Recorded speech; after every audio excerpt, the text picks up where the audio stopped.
بسم الله الرحمن الرحيم.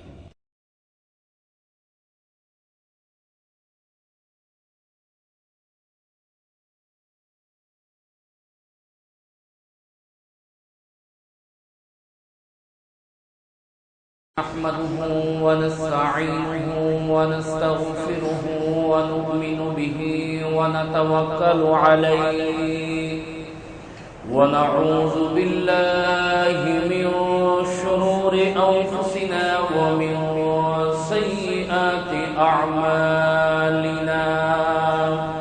من يهده الله فلا مضل له ومن يضلله فلا هادي له. ونشهد أن لا إله إلا الله وحده لا شريك له. ونشهد أن سيدنا وسندنا وحبيبنا وطبيبنا ومحبوبنا ومعشوقنا ومولانا محمدا عبده ورسوله، وصلى الله تعالى عليه وعلى آله وأصحابه وأزواجه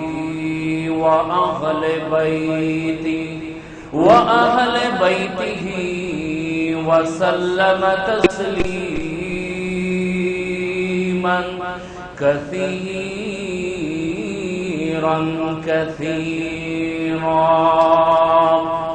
أما بعد، فقد قال الله تعالى وتبارك في كلامه المجيد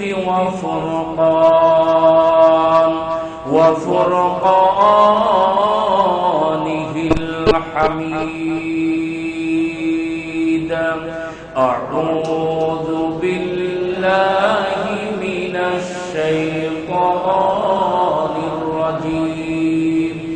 بسم الله الرحمن الرحيم. وإذ يرفع إبراهيم القواعد من البيت وإسماعيل ربنا تقبل منا إنك أنت السميع العليم. ربنا واجعلنا مسلمين لك ومن ذريتنا أمة مسلمة لك وأرنا مناسكنا وتب علينا إنك أنت التواب الرحيم. وقال رسول الله صلى الله عليه وسلم: من مات ولم يحج وعليه الحج فليمت يوم وإن شاء نصرانيا، أو كما قال عليه الصلاة والسلام. وصدق رسوله النبي الكريم، ونحن على ذلك من الشاهدين والشاكرين والذاكرين.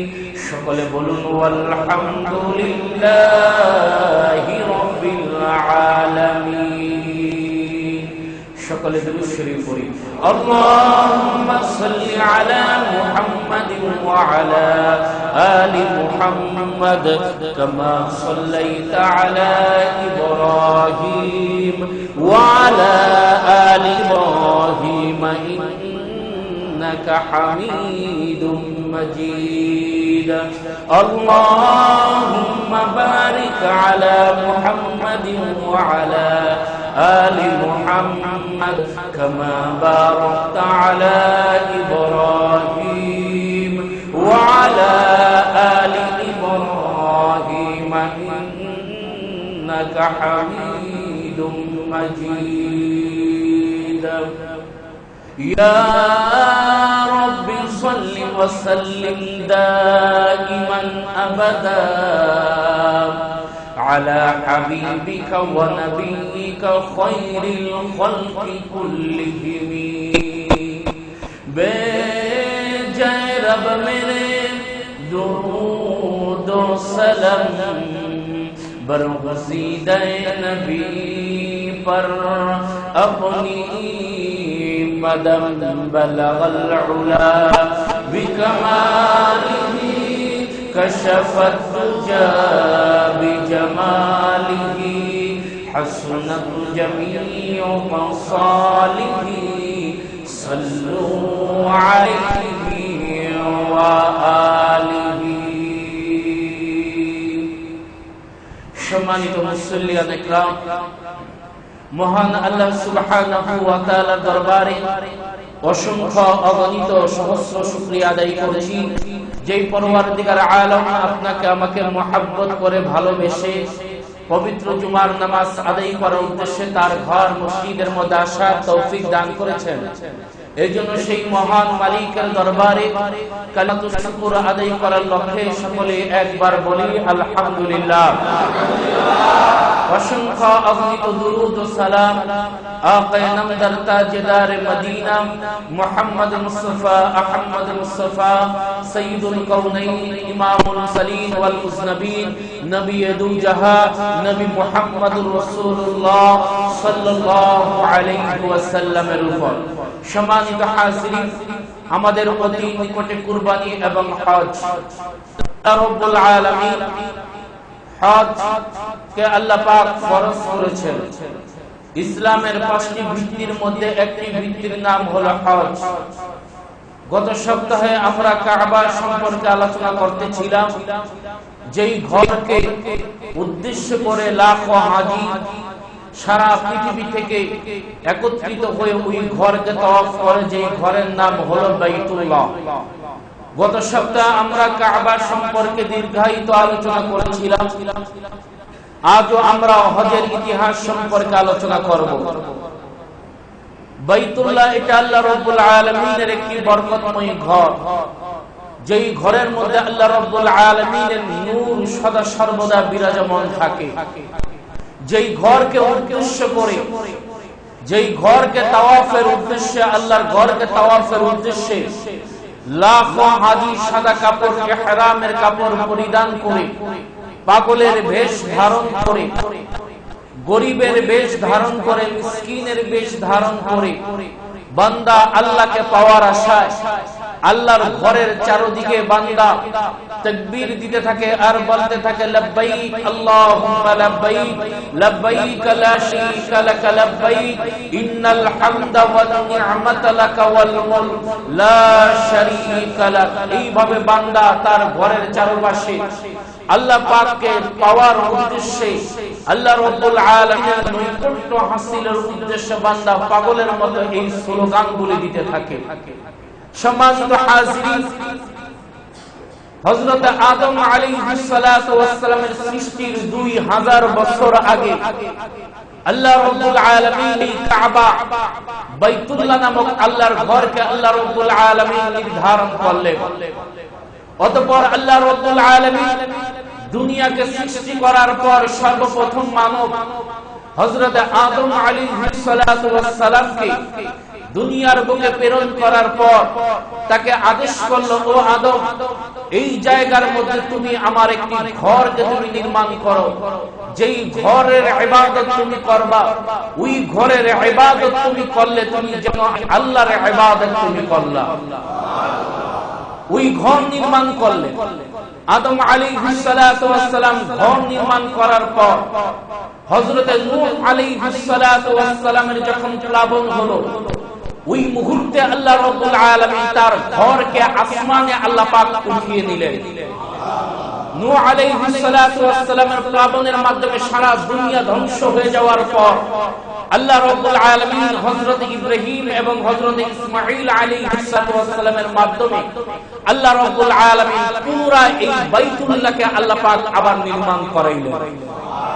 আল্লাহ রাব্বুল আলামিন সূরাতুল বাকারার মধ্যে বলেন, ওয়া ইয ইয়ারফাউ ইব্রাহিমুল কাওয়াইদা মিনাল বাইতি ওয়া ইসমাঈল রব্বানা তাকাব্বাল মিন্না ইন্নাকা আনতাস সামিউল আলিম রব্বানা ওয়াজআলনা মুসলিমাইন লাকা ওয়া মিন যুররিয়্যাতিনা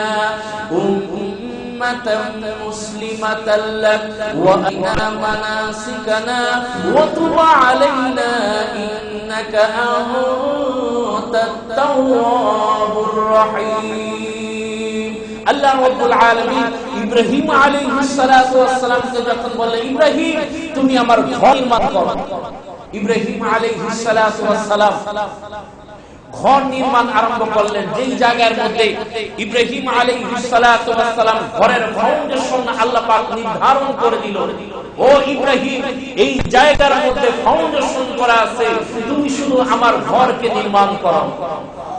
ফাউন্ডেশন মধ্যে যখন দেখায় দিল আল্লাহ পাক এই ফাউন্ডেশনের মধ্যে ঘর নির্মাণ করো, ওই মুহূর্তের মধ্যে ইব্রাহিম আলাইহিস সালাতু ওয়াস সালাম আল্লাহর কাছে দোয়া করলেন, রব্বানা তাকাব্বাল মিন্না, ও আল্লাহ এই যে ঘর আমি নির্মাণ করব, এই ঘর আমার যে শ্রম এবং আমার সন্তানের যে শ্রম, এই শ্রমকে আল্লাহ তুমি কবুল করে নাও।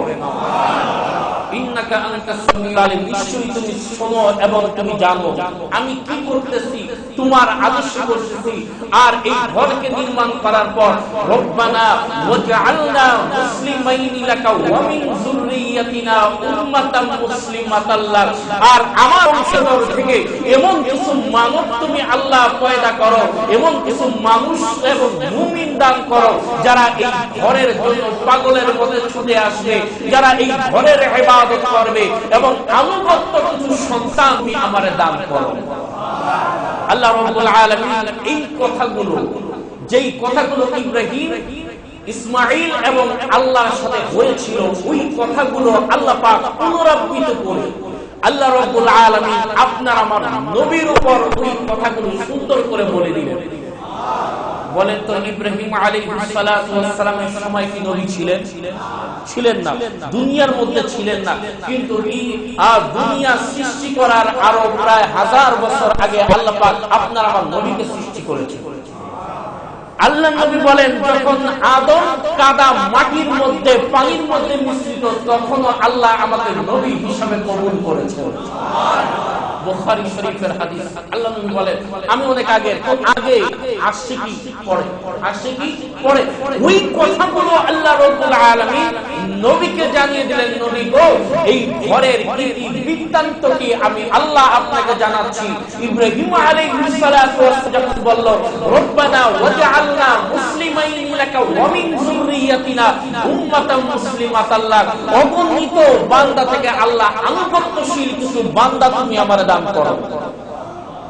ঘর তৈরি হয়ে গেল। ঘর তৈরি হয়ে যাওয়ার পর ইব্রাহিম আলাইহিস সালাতু ওয়াস সালামকে আল্লাহ বলল, ঘোষণা দাও। ইব্রাহিম আলাইহিস সালাতু ওয়াস সালাম বলল, পরওয়ারদিগারে আলম, এই জনম মানবহীন স্থানের মধ্যে আমার আওয়াজ কে শুনবে? কে শুনবার আওয়াজ? আল্লাহ রাব্বুল আলামিন বলল, ও ইব্রাহিম, আমি তোমাকে অর্ডার দিয়েছি, তুমি ডাক দাও। তোমার কাজ হলো ডাক দেওয়া, আওয়াজ দেওয়া, আর সেই আওয়াজকে পৌঁছে দেওয়ার দায়িত্ব হলো আমি আল্লাহ। তোমার কাজ কি? জোরে কও, তোমার কাজ কি? তোমার কাজ হলো ডাক দেওয়া, আর এই আওয়াজকে পৌঁছে দেওয়ার দায়িত্ব কার? আল্লাহ রাব্বুল আলামিন ওই মুহূর্তের মধ্যে হযরতে ইব্রাহিম আলাইহিস সালামকে বলে দিল, ও ইব্রাহিম, ওই পাহাড়ের উপর তুমি যাও। ওই পাহাড়ের উপর যাওয়ার পর ওই পাহাড় থেকে তুমি আওয়াজ দিতে থাকো, আমি আল্লাহ রাব্বুল আলামিন তোমার এই আওয়াজকে দুনিয়ার আনাচে কোণায় আমি সব জায়গায় আমি আল্লাহ পৌঁছে দেব। শুধু তাই নয়, এই আওয়াজকে আমি আল্লাহ রাব্বুল আলামিন রূহের জগতে সমস্ত রূহের কানে পৌঁছে দেব। শুধু তাই নয়, এই আওয়াজকে আমি আল্লাহ রাব্বুল আলামিন মায়ের গর্ভের মধ্যে যে সন্তান থাকবে, ওই সন্তানের কানের মধ্যে আমি পৌঁছে দেব।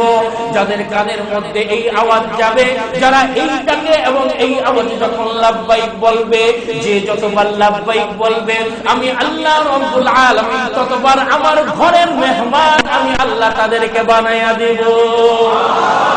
ও ইব্রাহিম, তোমার কাজ হলো শুধু দাওয়াত দেওয়া, তোমার কাজ হলো শুধু ডাক দেওয়া, আর আমি আল্লাহর কাজ হলো ওই আওয়াজকে পৌঁছে দেওয়া। এখনো পর্যন্ত এই আওয়াজ যত দুনিয়ার যত মানুষের কানে গিয়েছে, ওই ইব্রাহিম আলাইহিস সালাতু ওয়াস সালামের আওয়াজ যত মানবের কানে গিয়েছিল, আপনার আমার মধ্যে যে যতবার ওই আওয়াজে লাব্বাইক বলেছিলাম, আল্লাহ রাব্বুল আলামিন কোনো না কোনো ভাবে ওই বান্দাগুলোকে কোনো না কোনো ভাবে আল্লাহর ঘরের মেহমান বানায়া দিবে। আল্লাহ রাব্বুল আলামিন ইব্রাহিম আলাইহিস সালাতু ওয়াস সালামকে বলল, তুমি ডাক দাও। ইব্রাহিম আলাইহিস সালাতু ওয়াস সালাম ডাক দিল। ওই ডাকের আওয়াজ আল্লাহ পৃথিবীর আলম আরহা সহ মায়ের গর্ভের মধ্যে যত সন্তান ছিল, কিয়ামত পর্যন্ত আনেওয়ালা যত বান্দা দুনিয়ার বুকে আসবে, সবার কানে নয়, যারা সবার কানেই পৌঁছেছে, কিন্তু ওই আওয়াজে যারা লাব্বাইক বলবে তাদেরই একমাত্র মক্কা মদিনা যাওয়ার তৌফিক হবে, আর কারো হবে না। এই কারণে আল্লাহ পাক বলেন, ইব্রাহিম তুমি এক কাজ করো, তুমি এই ডাককে তুমি দুনিয়ার সমস্ত প্রান্তরের মধ্যে তুমি পৌঁছে দাও। হযরত ইব্রাহিম আলাইহিস সালাতু ওয়াস সালাম তিনি ছিলেন আল্লাহর বন্ধু, যাকে আল্লাহ রাব্বুল আলামিন উপাধি দিয়েছিলেন খলিলুল্লাহ। কি মানে কি? আল্লাহর বন্ধু, আল্লাহর বন্ধু, আল্লাহর দোস্ত। ইব্রাহিম আলাইহিস সালাতু ওয়াস সালাম দুনিয়ার বুকে আসবে, এটাও ইব্রাহিম আলাইহিস সালাতু ওয়াস সালাম এই বিষয়গুলো জানা দরকার। ইব্রাহিম আলাইহিস সালাতু ওয়াস সালামকে আল্লাহ কেন দুনিয়ার বুকে পাঠাইলেন? হযরত ইব্রাহিম আলাইহিস সালাতু ওয়াস সালাম ইরাকের বসরার বাবেল নামক একটি এলাকা, ওই এলাকার মধ্যে হযরত ইব্রাহিম আলাইহিস সালাতু ওয়াস সালামের জন্ম। হযরত ইব্রাহিম আলাইহিস সালাতু ওয়াস সালাম তাফসীরে মাযহাবের মধ্যে আল্লামা কাজী সানাউল্লাহ পাদিলকি রাহমাতুল্লাহি আলাইহি বলেন, দুনিয়ার বুকে নমরুদ 400 বছর রাজত্ব করেছে। কত বছর? জোরে কও। 400 বছর রাজত্ব করার পর এই 400 বছরের মধ্যে একদিন মাথা ব্যথা হয় নাই, পেট ব্যথা হয় নাই, জ্বর হয় নাই, কাশিও হয় নাই, কোন রোগ তাকে স্পর্শ করতে পারে নাই। বলেন তো পরবর্তী তার মরণটা কিভাবে হয়েছে? কথা কয় না। মশা নামিয়া জুতার বাড়ি, মশা তো ঢুকছে আগে, জুতার বাড়িতে পড়ছে। মশা কি মারতে পারে? মরার মালিককে। জুতা লাগাইয়া নমরুদকে আল্লাহ রাব্বুল আলামিন দুনিয়া থেকে বিদায় করেছে। 400 বছর বিরামহীনভাবে কেউ কোনো নির্বাচন হয় নাই। 5 বছর পরে এটা ট্রান্সফার হবে এরকম না, ধারাবাহিকভাবে 400 বছর রাজত্ব করেছেন। মাথা ব্যথা হয় নাই, কোনো জ্বর হয় নাই, একদিন পেট ব্যথা হয় নাই। এইরকম ভাবে রাজত্ব করে। শুধু তাই নয়, আল্লাহর সাথে চ্যালেঞ্জ করেছেন, ও ইব্রাহিম আমি তোমার আল্লাহরে হত্যা করব। তোমার আল্লাহরে আর কিভাবে হত্যা করব? যাও তোমার আল্লাহকে চ্যালেঞ্জ করলাম। এরকম ভাবে একটা শকুন, বিশাল এক শকুনকে বানাইছে, ওই শকুনের উপর চড়ে তীর নিয়ে আসমানের দিকে মাইরা দিছে। ফেরেশতারা তীরটাকে ধরার পর আল্লাহ কয় এই তীরের মাথা একটু মাছের রক্ত লাগায়া দেয়। মাছের রক্ত লাগায় আবার ফিরাইয়া দেওয়ার পর নমরুদ ডাক দেয়, ইব্রাহিম তোমার আল্লাহর হত্যা করে আলাইছে। وَمَكَرُوا وَمَكَرَ اللَّهُ وَاللَّهُ خَيْرُ الْمَاكِرِينَ وَمَا رَمَيْتَ إِذْ رَمَيْتَ وَلَكِنَّ اللَّهَ رَمَى। তুমি আল্লাহর লগে মস্কার করছো, আল্লাহও তোমার লগে মস্কার করছে। আল্লাহকে মারা সম্ভব? জোরে কোন সম্ভব? পশ্চিমকালেও সম্ভব? কখনোই সম্ভব না। ইব্রাহিম আলাইহিস সালাতু ওয়াস সালাম বাবেল শহরের মধ্যে আল্লাহ তাকে জন্ম করলেন। এই নমরুদের একেবারে প্রধান দেহরক্ষী ছিলেন ইব্রাহিম আলাইহিস সালাতু ওয়াস সালামের পিতার নাম কেউ কেউ বলছেন তারেক, কেউ কেউ বলছেন আজর। কেউ কেউ বলছেন তারেক, কেউ কেউ বলছেন আজর। এই আজর ছিলেন ইব্রাহিম আলাইহিস সালামের পিতা এবং নমরুদের একবার প্রধান বডিগার্ড। আল্লাহ কয় যেখানে বাঘের বয়স সেইখানেই মুসা আলাইহিস সালাতু ওয়াস সালাম ফিরআউন তাকে মারার চেষ্টা করতে, মুসা আলাইহিস সালাতু ওয়াস সালামকে ফিরআউনের ঘরে রাইখা আল্লাহ লালন পালন করেছে। নমরুদ রাতের বেলা স্বপ্ন দেখলেন একটা তারকা দেখলেন, ওই তারকা দেখলেন, ওই তারকার যখন উদিত হলো, যত চন্দ্র সূর্য সমস্ত আলো ওই তারকার সামনে আলোহীন হয়ে গেল। তিনি এই স্বপ্নের কথা তার বন্ধুদেরকে বললেন, এই স্বপ্নের তাবিজ করো। তারা উত্তর দিল, অতি সত্তর এই বৎসরের মধ্যে এই আপনার রাজত্বের মধ্যে একটি ছেলের জন্ম হবে, যেই ছেলে আপনার রাজত্বের ধ্বংস, আপনার ধ্বংস, আপনার পরিবার ধ্বংসের কারণ হবে। হযরত ইব্রাহিম আলাইহিস সালাতু ওয়াস সালাম যেই বছর জন্মগ্রহণ করবে, নমরুদ ওয়ার্ডার দিল, এই বছর যত সন্তান দুনিয়ার বুকে আসবে সবাইকে হত্যা, কাউকে রাখবে না, সবাইকে হত্যা করবা। আল্লাহ কয়, জোরে আমি রাখি তারা কেউ মারতে জোরে কোন পারে? আল্লাহ রাব্বুল আলামিন কয়, যারা নমরুদ তুই আমার নবীরে, আমার বন্ধুরে মারবি, যার মাধ্যমে আমি সারা পৃথিবীর মধ্যে দ্বীন প্রচার করব, যার মাধ্যমে আসবে, যার বংশের মধ্যে আসবে মুহাম্মদুর রাসূলুল্লাহ সাল্লাল্লাহু আলাইহি ওয়াসাল্লাম, ওই নবীকে তুই মারবি। দেখি তুই কেমনে কি করো। ওই বছর শুধু হত্যা, যত সন্তান হয় হত্যা। আর এই দায়িত্ব কোন সন্তান যেটা হয় হইলেই হত্যা, দায়িত্ব দিয়েছে আদর, মানে ইব্রাহিম আলাইহিস সালাতু ওয়াস সালামের পিতারে দিয়েছে, এই দায়িত্ব তোমার। রাতের আধারে ঘুরবা, কোন পুরুষ মহিলা একসাথে যেন মিলিত না হতে পারে, সব আলাদা। এই এক বছর যেন সবাইকে কি আলাদা রাখবা, কেউ যদি মিলন না করতে পারে, আর হলেও কোন সন্তান হলে হত্যা, দায়িত্বটা তোমার। আল্লাহ কয়, এইটার মাধ্যমে তো কাম করলাম। এখন দেখা যায় বহুদিন যাব নমরুদের পাহারাদারি আগে শুরু, এখন রাতেও পাহারাদারি করতে হয়, ডিউটি ডবল, ডিউটি কি ডবল। ওই দিক দিয়ে ইব্রাহিম আলাইহিস সালাতু ওয়াস সালামের আম্মার নাম ছিলেন উমাইলা, তিনি অনেক দিন যাব স্বামীর সান্নিধ্য পায় না। ওই দিক দিয়ে একদিন রাতের বেলা এসে বলল, স্বামী গো, কতদিন তো তোমাকে দেখি না। আজর ডাক দেয়া কয়, নিষেধ, এক বছর পর্যন্ত তোমার লগে আমার দেখা নাই। স্ত্রী চলে গেল। আমার আল্লাহ কিভাবে আমার বন্ধুকে দুনিয়ার বুকে আনতো এটা আমি জানি।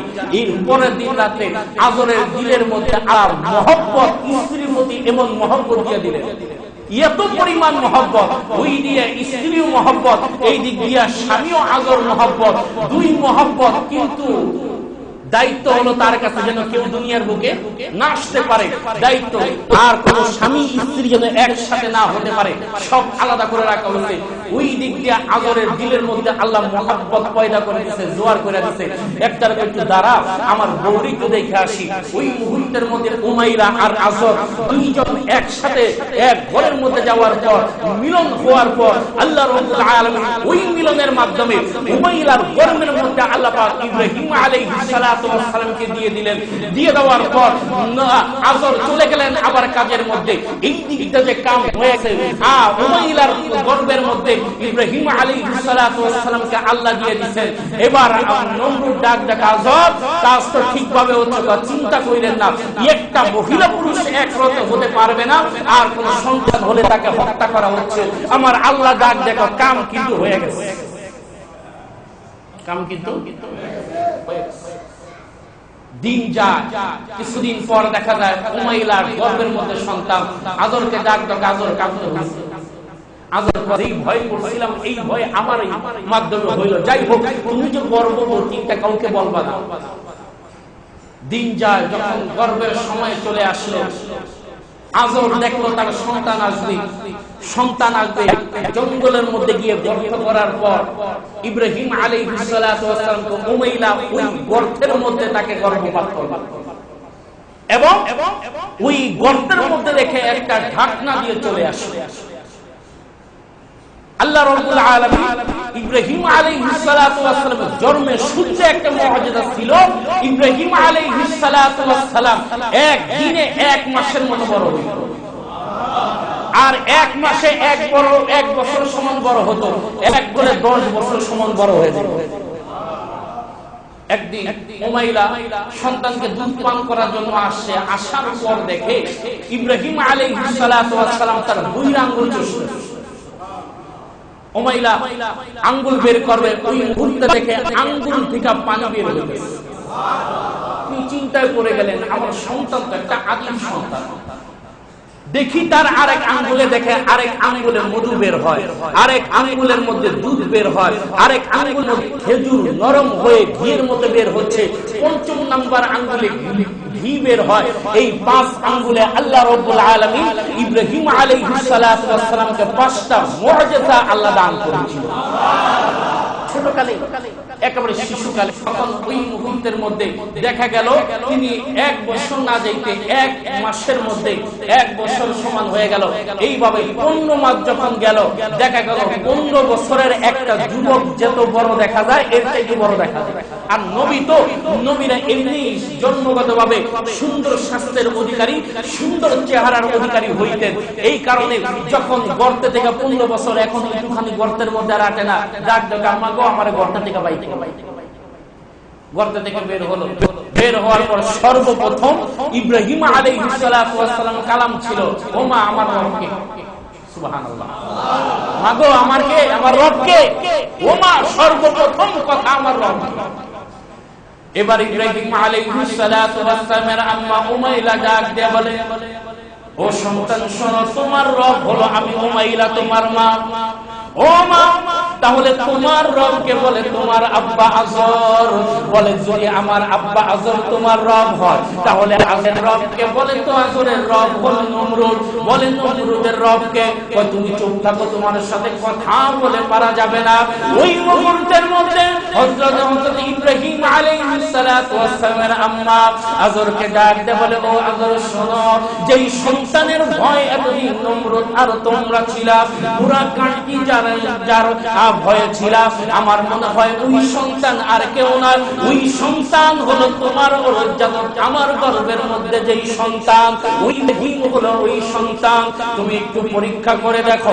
ওই মুহূর্তের মধ্যে আসর যখন গেল, ডাক দে বলে, ও বাবা আমার রবকে, বলে তোমার রব হলো তোমার আম্মা, বলে আমার আম্মার রবকে, তোমার আম্মার রব হলো আমি, বলে তোমার রবকে, বলে তোমার রব হলো নমরুদ, বলে নমরুদের রবকে।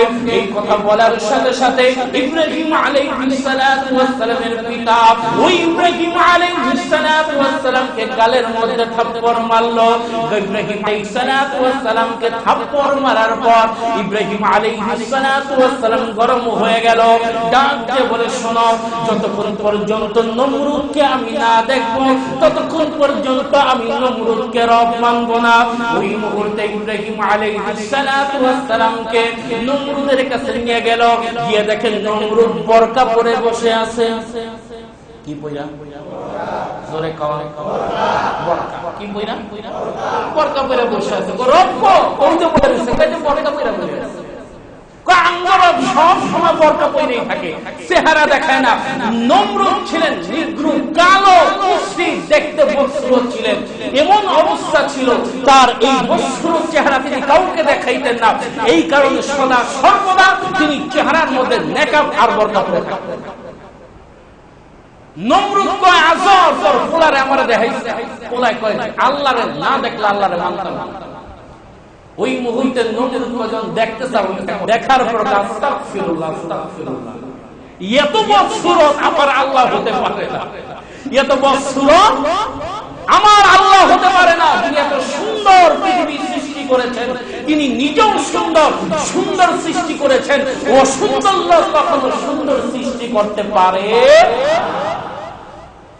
এই অপমান করে আজরকে ডাক দেখেন, আগেই খুশি তোর পোলারে আমরা দেখাইছি না, বাদশা মাফ করে দিয়ে, পোলা পাই মানুষ তো বুঝে নাই, পোলা পাই না, সব বুঝ দিয়ে আল্লাহ তাকে কি করেছে।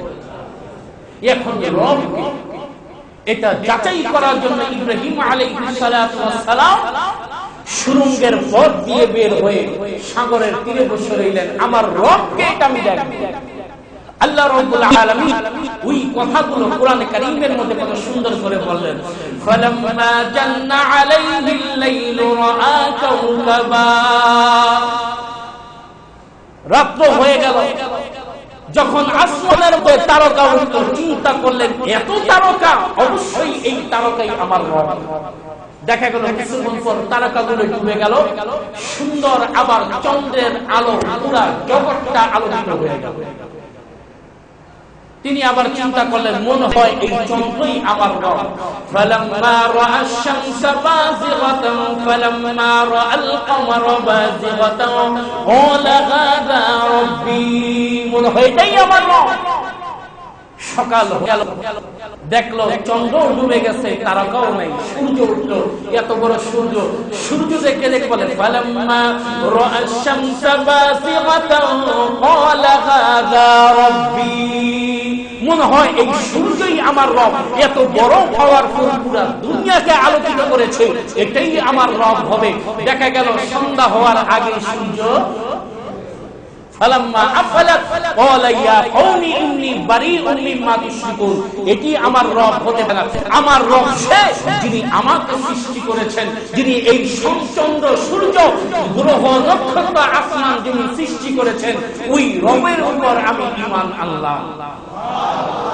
কত সুন্দর করে বলে, ইন্নী ওয়াজ্জাহতু ওয়াজহিয়া লিল্লাযী ফাতারাস সামাওয়াতি ওয়াল আরদা হানিফান ওয়া মা আনা মিনাল মুশরিকিন, আমি ওই পরওয়ারদিগার আলমের দিকে আমি আমার মুখকে ফিরিয়ে দাম।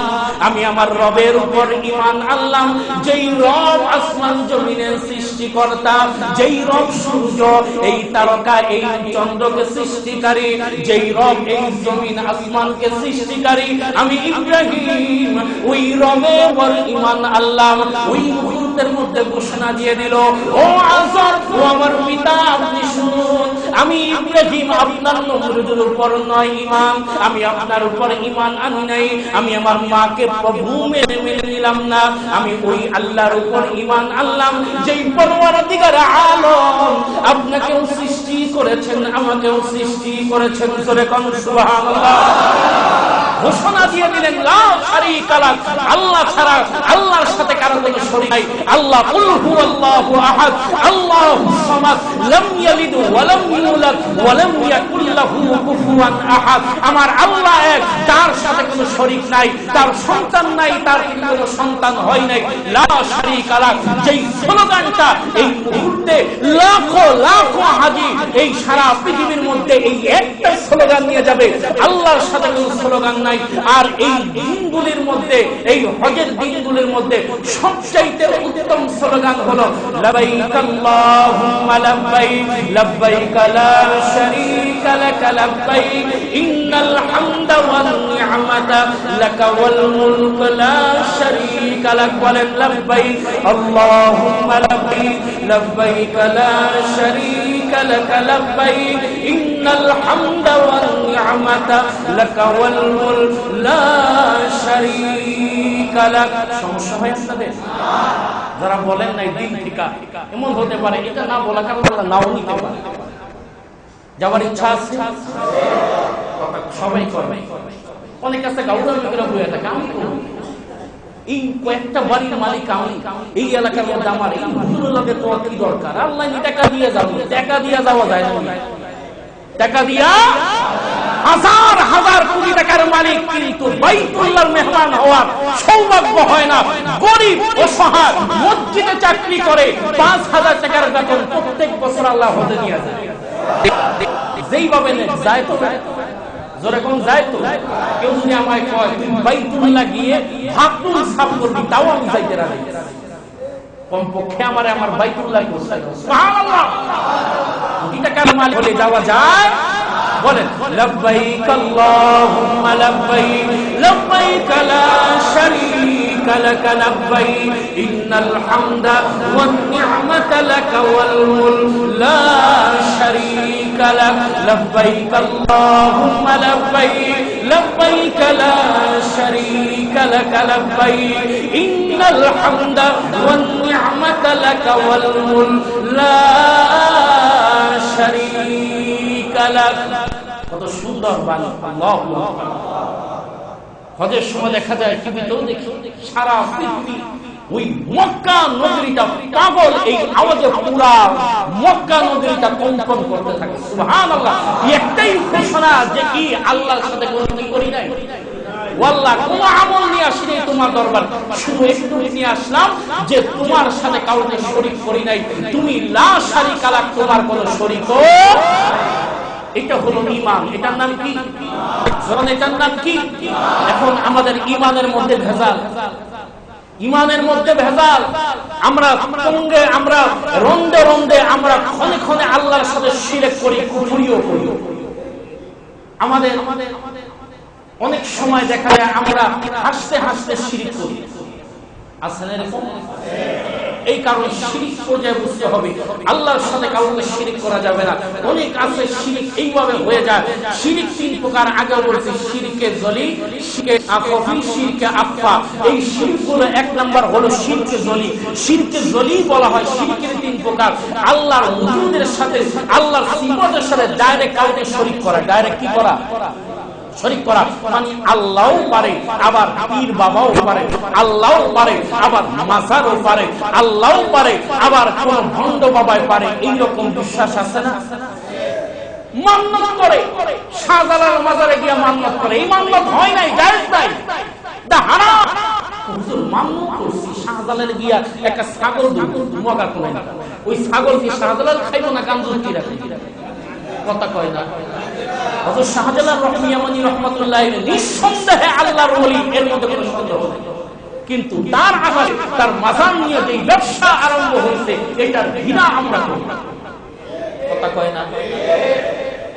মাছ বিক্রি করে, আমি তো গেছি সিলেটে, এই বছর আমার সিলেটে প্রায় 30টা প্রোগ্রাম আছে। আগামী বছর যদি আল্লাহ হায়াতে বাঁচায় তাহলে করব। 30টার উপর প্রোগ্রাম আছে। এই সিলেটে কয়েকবার যাওয়ার পর একজন তো হুজুর মাছ কিনেন। মাছ কিনুন কেন? ওই যে পুকুরের মধ্যে যেই মাছ আছে ওই মাছগুলোরে খাওয়াইতে হয়, এতে খুব পুণ্য হয়। মাছরে খাওয়াইলে পুণ্য হয়। ওরে ছাগল কোথাকা, ছাগল রে, গরু রে, টেকারে সোমের দোয়া দিতেছে। মসজিদের মধ্যে চাইলে, মাদ্রাসার জন্য চাইলে, গরিব অসহায়রে দিতে গেলে হাত পাও ব্যথা হয়। তুই যে মান্নত করলি, এই মান্নত হয়েছে কি? মান্নত হওয়ার একটা নিয়মাবলী আছে। এই যে মান্নত হলো, এটা মান্নতই হয় না। তাহলে তুই দিবি কার? গাঞ্জুর কার? হিরোজিরে টাকা গরিবের 2 টাকা দিতে চায় না। ওই গোলাম শাহ মাদ্রাসার সামনে দেখো তুলে দৌলত করলে ফালাইতেছে। বাপরে, রাস্তার মাঝখানে গোলাম শাহ আল্লাহর ওই টাকা ফালাই। 10 টাকার গাঞ্জা কিনার দেই গুনাহ হবে, গুনাহ দিবে। কথা কয় না। এই কারণে মান্নত করতে হবে বুঝে শুনে। আন্দোলন মান্নত করলে হবে। মাজারের মধ্যে মান্নত করছে, আল্লাহ যদি আমার একটা পোলা হয়, শাহজালালে গিয়া একটা খাসি দান করো। কত বড় বেকুব! সন্তান দিল কে? ছাগল। আর ছাগল খাওয়াইনি কারে? মাজারে দিবি। মাজার ওলা তো আর খায় নাই। ওই ছাগল বিক্রি কইরা গান তবলা যা সব কিছু। তাহলে সবের নিয়ত তোমার, কিন্তু ভুলের কারণে তোমার এই গুনাহ হয়ে গেল। কিয়ামতের ময়দানে আল্লাহর কাছে গাঞ্জা খাচ্ছিস, আপনি বলবেন না হুজুর এটা হইতেই পারে। আমি দারুস সালাম আসিয়া মসজিদে একেবারে সামনের কাতারে মুসল্লি ছিলাম, মসজিদের সভাপতি ছিলাম, তাফসীরের মধ্যে সবার আগে আসতাম, দাওয়াতে তাবলীগের সব কাজ আল্লাহর কাছে গাঞ্জা খাচ্ছিস। না হলে গাজার এই গুনাহ তোর আমল নামে উঠবে। ওই যে কেমনে জানেন, ওই যে আপনি টাকা মাজারে দিচ্ছেন, ওই মাজার আপনার টাকা দিয়া গাঞ্জা খাইছে, ওই গাঞ্জা খাইয়া যেই গুনাহ কামাইছে ওই গুনাহ আল্লাহ আপনার আমল নামায় দিয়ে দিছে। বাস হয়ে গেছে। এই কারণে গাঞ্জা খাইছে। কথা বুঝেন নাই? অনেক গুণ আপনি করেন নাই, কিন্তু সাপোর্ট দেওয়ার কারণে, না বুঝার কারণে আপনার আমল নামায় উঠে যাবে। খুব হুঁশিয়ার। দেওয়ার মালিক হলো আল্লাহ। কোন মাজার কেউ দিতে পারে না, কোন ওলি দিতে পারে না, কোন নবী দেন না। দেওয়ার মালিক কে? জোরে কোন দেওয়ার মালিক কে? এই কারণে শিরক থেকে আপনার আমার বিরত থাকতে হবে। কোন পীর দিতে পারে না।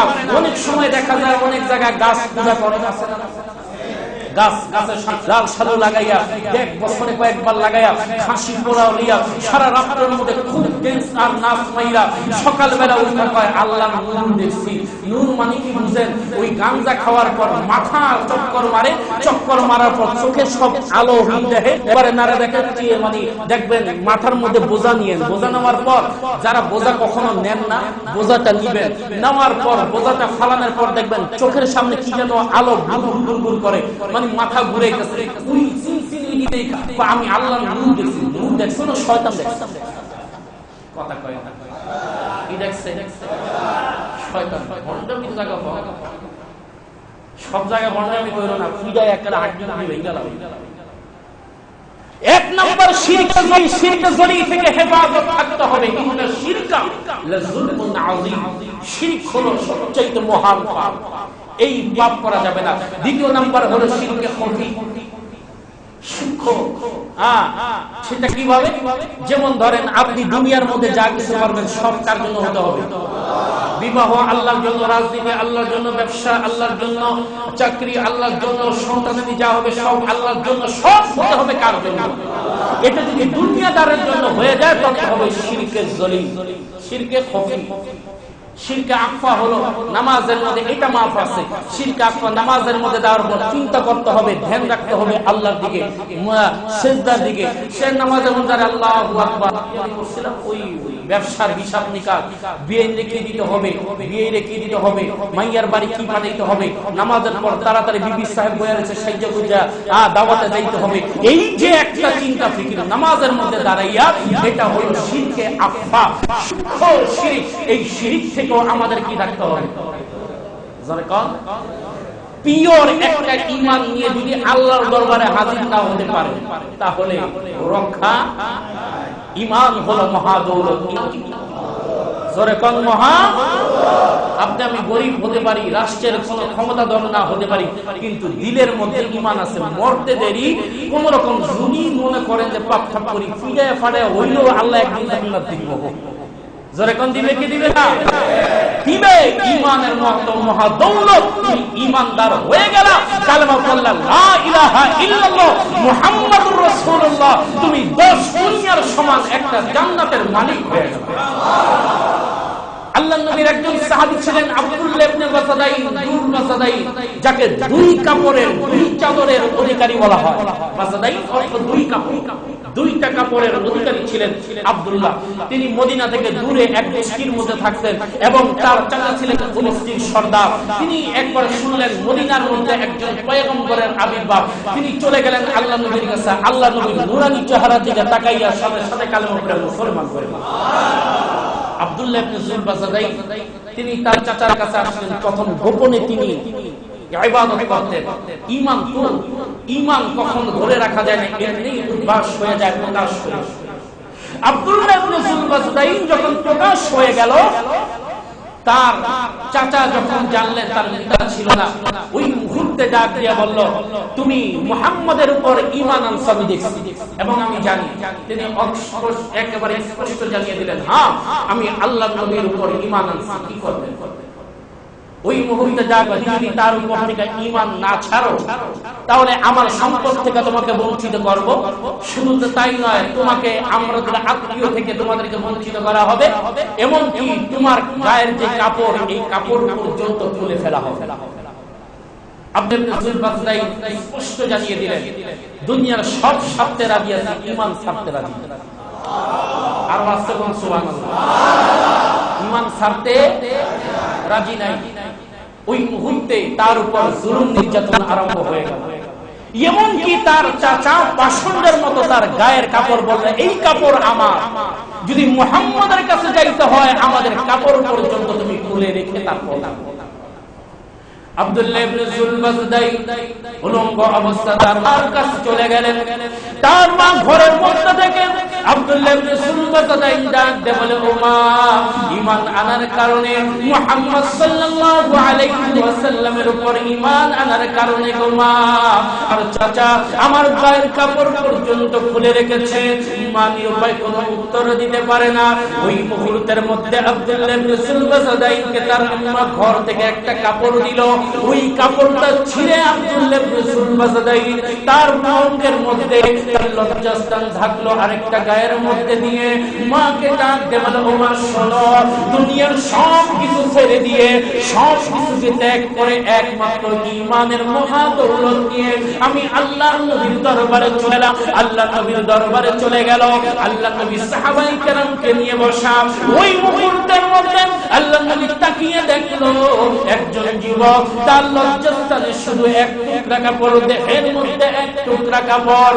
আব্দুল্লাহ ইবনে জুলবাসাদাইনের এই অবস্থা দেখে আল্লাহর নবী সরকারে কায়নাত নবী দু জাহান নবী মুহাম্মদুর রাসূলুল্লাহ সাল্লাল্লাহু আলাইহি ওয়াসাল্লাম তার গায়ের দুইটা কাপড় আব্দুল্লাহ ইবনে জুলবাসাদাইনকে দিয়ে দিল। জোরে কোন সুবহানাল্লাহ। আল্লাহর নবীর কাপড়ের দাম আছে, জোরে কোন আছে? আব্দুল্লাহ ইবনে জুলবাসাদাইনকে দুইটা কাপড় দিয়ে দেওয়া হলো। ওই আব্দুল্লাহ ইবনে জুলবাসাদাইন আসহাবে সুফার একজন অংশ হয়ে গেল। তার কাজ শুরু আসহাবে সুফার। আল্লাহর নবীর হাদিস রেখা সবকিছু রেখা কোন এক যুদ্ধের মধ্যে এই আব্দুল্লাহ ইবনে জুলবাসাদাইন যাওয়ার পথে তিনি জ্বরে আক্রান্ত হয়ে যাওয়ার পর আব্দুল্লাহ ইবনে জুলবাসাদাইন রাস্তার মধ্যে মৃত্যু সজ্জা হয়ে গেল। সাহাবায়ে কেরামের মধ্যে একজন সাহাবী যিনি মৃত্যুর সময় আল্লাহর নবীর নজর আর তার নজর একসাথে ছিল, এই নজর অবস্থায় ওই সাহাবী শহীদি মর্যাদা দান পেয়েছিলেন। ওই সাহাবীর নাম হলো আব্দুল্লাহ ইবনে জুলবাসাদাইন। জ্বরে আক্রান্ত হয়ে গেল আব্দুল্লাহ ইবনে জুলবাসাদাইন। আল্লাহর নবী শোনার পর ওমরকে নেওয়ার পর আল্লাহর নবী জুলবাসাদাইনের মাথাটাকে আল্লাহর নবী রান মুবারক রাখলেন। জোরে কোন সুবহানাল্লাহ। কি একটা অবস্থা, কত পরম সৌভাগ্যের অধিকারী।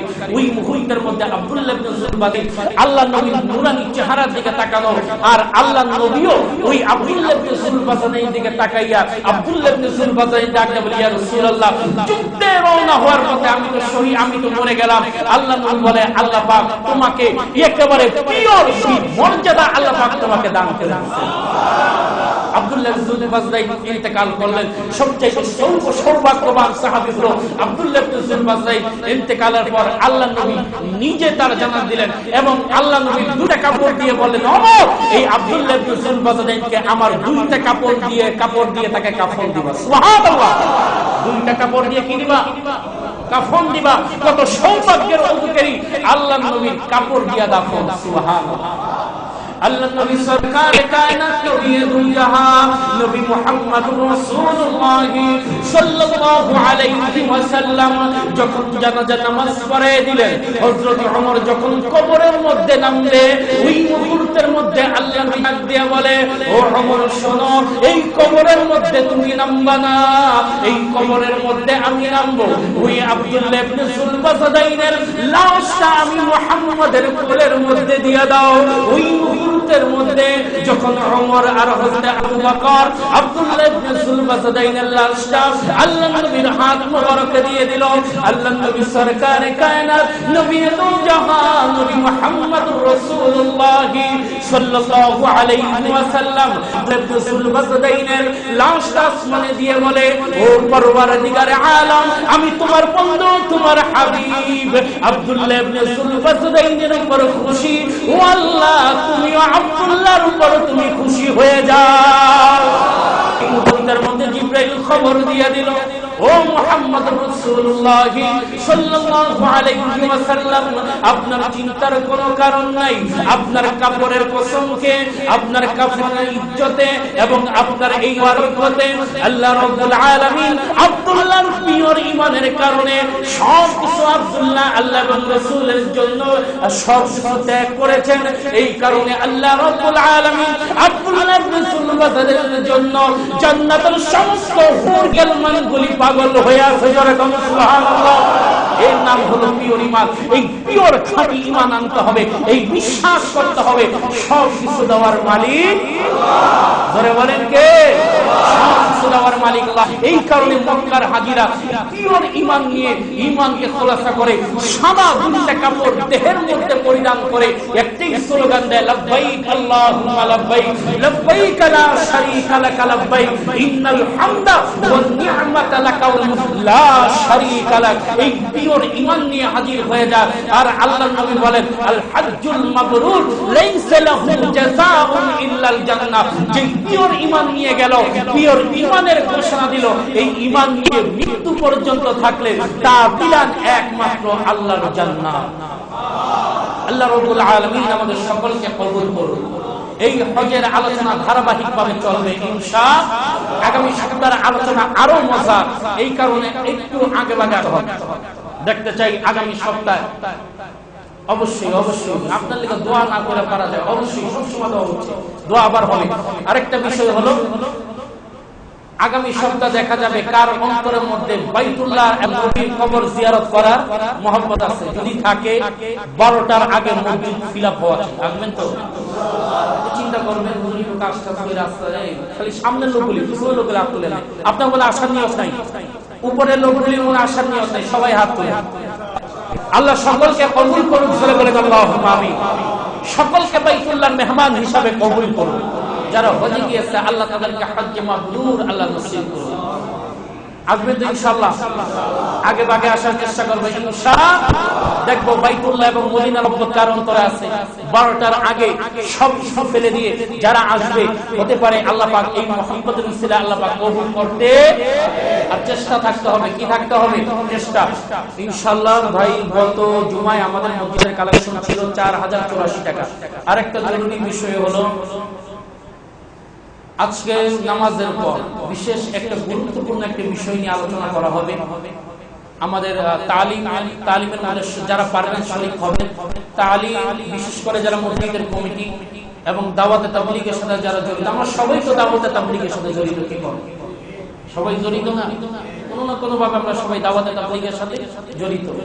তালিম হবে, তালিমের পর জরুরি অল্প সময় কিছু পরামর্শ রয়েছে গুরুত্বের বিষয় নিয়ে, আমরা পরে এটা আলোচনা করব ইনশাআল্লাহ। এবং আগামী সোমবার বাদে আশা কোরআনে কারীমের তাফসীর হবে। আমরা সকলেই আসবো, আরেক ভাইকে দাওয়াত দিব। আল্লাহ রাব্বুল আলামিন আমাদের সকলকে তৌফিক দান করুন। ওয়া আখিরু দাওয়ানা আলহামদুলিল্লাহি রাব্বিল আলামিন। যারা সুন্নাত পরিপূর্ণ